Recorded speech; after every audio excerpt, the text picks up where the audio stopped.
En este video voy a hacer un resumen de todos los rumores y noticias que se tienen hasta el momento de la nueva consola de Nintendo llamada Code NX y que se prevé salir al mercado a lo largo de este año. Este sería de momento su nombre como proyecto, aunque puede que lo conservara finalmente la consola que saliera al mercado. No hay que olvidar que la mayoría de consolas de Nintendo tuvieron varios nombres antes de su lanzamiento final, por lo que el nombre final no se sabe aún con seguridad.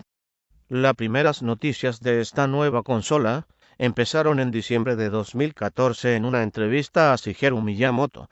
Después, en enero de este año, se ha conocido que la idea del lanzamiento sería para este mismo año 2016, incluso pudiéndose adelantar para el verano, como se publicó en la revista Digitimes, diciendo que la producción empezaría tan temprano como octubre 2015 y que julio 2016 sería el lanzamiento, aunque este dato ha sido criticado por analistas de Forbes que están en desacuerdo con el informe, alegando que es demasiado rápido y que sería como muy pronto en Navidades 2016 o incluso 2017, cuando llegaría definitivamente el producto. Después del fracaso ventas de la anterior videoconsola Wii U, lanzada en 2012 habiendo vendido solamente hasta ahora 10 millones de unidades, las peores ventas de una consola de la historia de Nintendo, que muchos achacan a la catastrófica campaña de marketing que han llevado a cabo estos últimos 3 años con esta nueva consola. Nintendo dice que podrá superar esas ventas solamente el primer año de su salida, que tiene esta consola que la haría tan novedosa y competitiva con sus rivales PS4 y Xbox One. El jefe de Nintendo, Satoru Iwata, ha descrito la videoconsola como un nuevo concepto y no una mera evolución de su predecesora Wii U y la portátil Nintendo 3DS, siendo la NX un híbrido entre las dos plataformas. Este concepto ya fue desarrollado primeramente por la Wii U, que dispone de un mando con pantalla a modo de tablet para poder jugar sin necesidad de estar conectado a la TV. Pero el problema era que depende enteramente de la unidad de la consola, no pudiendo ser el controlador portátil una unidad aparte con la cual poder jugar de forma independiente. Bien, con la Nintendo NX este concepto se ha llevado más allá, pudiendo ser usada este controlador externo autónomamente como una portátil. Así puedes jugar al mismo juego fuera de casa y cuando llegues volver a conectarla y jugar con la consola aún con mejores gráficos, gozando la NX de una versatilidad que le daría una ventaja enorme sobre sus directas competidoras. A finales del mes de enero pasado, más rumores sobre este concepto de portátil y consola de sobremesa apuntan a que serán dos unidades separadas saliendo al mercado, la parte portátil a últimos de 2016 y la unidad de sobremesa en 2017. Con un precio de la portátil de alrededor de $200, no habiendo determinado ninguna cantidad para la otra unidad de sobremesa, aunque esto no son datos oficiales. Más rumores apuntan que la NX posee tecnología para poder conectarse a aplicaciones en la nube que la dotarían de mayor capacidad para correr juegos y aplicaciones, concepto que ya habían propuesto antes otras consolas como la Xbox One, pero que no han llegado a cristalizar. Este concepto se aplicaría usando las consolas de los usuarios en red conectadas entre sí y estando online y así, haciendo más potente cada unidad. Para incentivar su uso se premiará al jugador por pasar más tiempo conectado y así, dejando otros usuarios se conecten a su unidad, el jugador podría ganar una especie de puntos que luego se podrían canjear por otras cosas como música, premios, etc. La idea de usar las consolas en red también se podría aplicar físicamente a tu consola poniendo varias consolas en paralelo a modo de sándwich.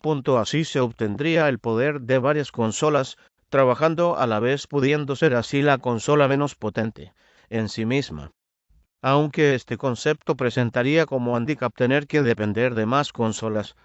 Otra dificultad seria para los desarrolladores de juegos este concepto, ya que el juego debería correr bien en ambos modos, primero para la propia consola autónomamente y en paralelo con otras, ya fuera en red o físicamente. Es un concepto aún en desarrollo y habrá que estar pendiente de futuras noticias. Además de esto, se rumorea que la NX trabajará integrada con otros sistemas como smartphones en formas de aplicaciones, PCs e incluso consolas de la competencia, siendo las aplicaciones de móviles lo que apunta a que Nintendo va a dar el mayor impulso. Hay que recordar que Nintendo se ha separado de las líneas de creación de juegos más hardcore y centrándose en los jugadores de tipo casual. Desde el lanzamiento de la Wii, sus juegos más vendidos son diferentes a los de PS4, Xbox One, que se dirigen a un público jugador tradicional. Los juegos más vendidos son en la Wii son Wii Sports, Wii Resorts, Nintendo, etc., vendiendo millones de copias de estos juegos. Es por esto que se intuye que Nintendo va a apostar muy fuerte por aplicaciones para móviles. La compañía también planea su expansión a más sectores aparte de estos, como parques temáticos o películas o programas de TV. El presidente de Nintendo, Kimishima, que opina que estas políticas son vitales para el futuro de la empresa. Si esto es así, el 2016 va a ser un año importantísimo para la compañía nipona. En cuanto al hardware que dispondrá la NX, hay muy buenas noticias al respecto, porque hace algún tiempo se decía que la consola no competiría para nada con la PS4 y Xbox One, pero recientes datos apuntan a que la consola sería bastante potente. Se ha anunciado que la consola soportaría tecnología de video de alta definición 4K y video streaming a 60 frames por segundo, y un rendering de 900p, lo que significaría que utilizaría un cable HDMI 2.0. Para hacernos una idea, la PS4, Xbox One corren muy pocos casos a ese nivel, siendo de 30 frames por segundo en los casos de Fallout 4 y Call of Duty 30 a 45 frames por segundo. En otras palabras, si Nintendo NX consigue manejar 60 frames por segundo a 900p, va a estar muy adelantada a sus competidores. Sobre el procesador, se ha rumoreado que será una MDX 86A, pero justo como en la PS4 y Xbox One. Si esto es así, será la primera vez que las tres consolas usan el mismo procesador. Parece ser que es posible que no llevará lector de DVD. Os dejo con imágenes del nuevo Super Mario para la NX.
Yeah.